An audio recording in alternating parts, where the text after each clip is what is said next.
Welcome to The Explainer. Today, we're going to pull back the curtain on one of the most twisted, mind-bending cinematic heists out there, the story of Now You See Me. All right, so how do you even begin with this movie? Well, you start with the impossible crime that kicks the whole thing off. The first big trick from our master magicians isn't just a magic show. Oh no, it's a declaration of war on reality itself. So the story starts when some mysterious benefactor brings together four incredible magicians, all kind of doing their own thing. You've got the flashy showman, the super smart mentalist, a daring escape artist, and this young kid with hands so fast you can't believe it. A cryptic invitation unites them, and they become a kind of magic supergroup, the Four Horsemen. For their grand debut, they make this insane announcement. They're going to rob a bank in Paris while live on stage in Las Vegas. And how they do it is just a masterclass in misdirection. Get this. Days before the show, they secretly swap out a shipment of real money for flash paper that just burns away in an instant.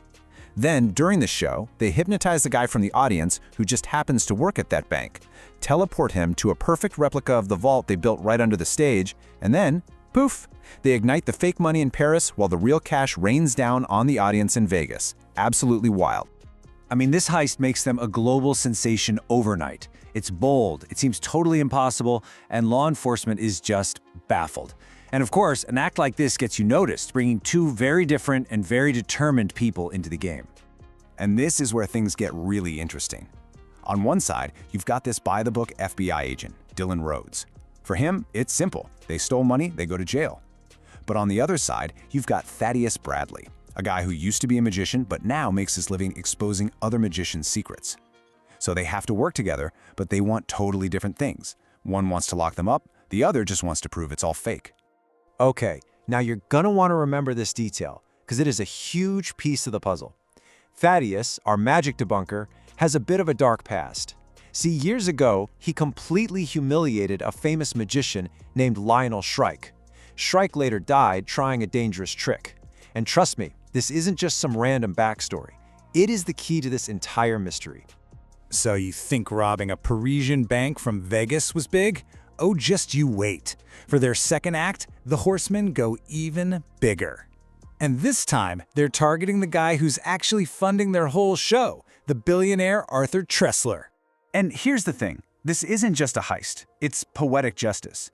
They literally drain his bank account right there in the middle of the show and give all that money to the audience. An audience filled with people who Tressler's own company had ripped off.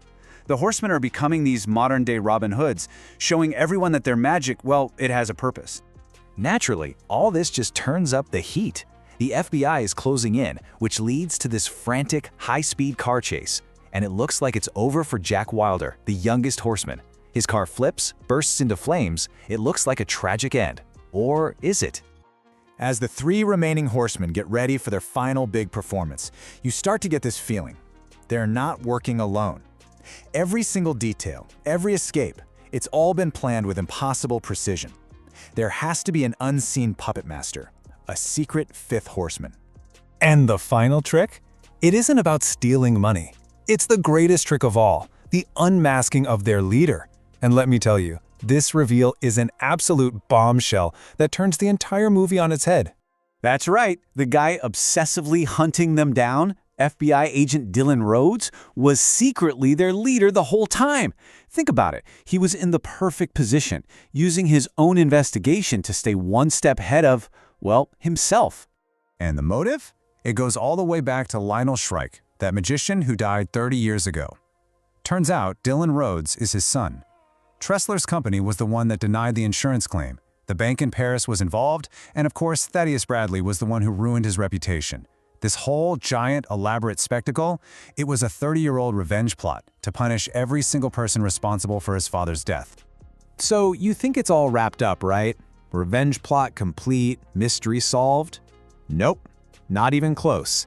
Just when you think you've seen the final card, the curtain rises on an even bigger illusion. Let's jump into the second chapter. A year later, the Horsemen are forced out of hiding by a new player, a tech prodigy named Walter Mabry. And, get this, he's Arthur Tressler's son. He forces them to steal this super powerful computer chip, and suddenly the tables are completely turned. The hunters have become the hunted, they're not in control anymore, they're pawns in someone else's game. Now, this heist to steal the chip leads to one of the most incredible sequences you'll ever see. It's a total symphony of sleight of hand, a perfect demonstration of what they do best, controlling your attention. While these guards are patting them down, scanning every inch of them, the chip, which is hidden on a playing card, is being passed between them with impossible grace. It's like a perfectly choreographed dance of deception. The card is flying through the air, sliding down sleeves, hidden in plain sight, all designed to fool the guards and, honestly, to fool us. And just like that, they walk out with it. The real trick wasn't just stealing the chip, it was proving that even when you're watching their every move, they're still the ones in control of what you see. But the biggest sleight of hand in the whole series had nothing to do with the chip.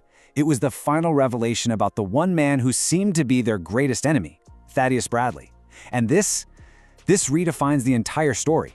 So throughout both films, we keep hearing these whispers about the Eye, this ancient, secret society of magicians. Well, it turns out that Thaddeus Bradley wasn't just some magic debunker, he was a high-ranking member of the Eye. And not only that, he was Lionel Shrike's partner all along. Which means what looked like a 30-year feud was actually the ultimate long con. Thaddeus was never Dylan's enemy, he was his mentor. He was testing him, pushing him, preparing him to take his father's place as a leader in the Eye. Their entire bitter rivalry was just their final, greatest performance. In the end, the whole story is the ultimate magic trick. It's constantly forcing you, the audience, to question what's real and what's just performance. It's the perfect reminder of the first rule of magic, and it's always true. The closer you look, the less you actually see.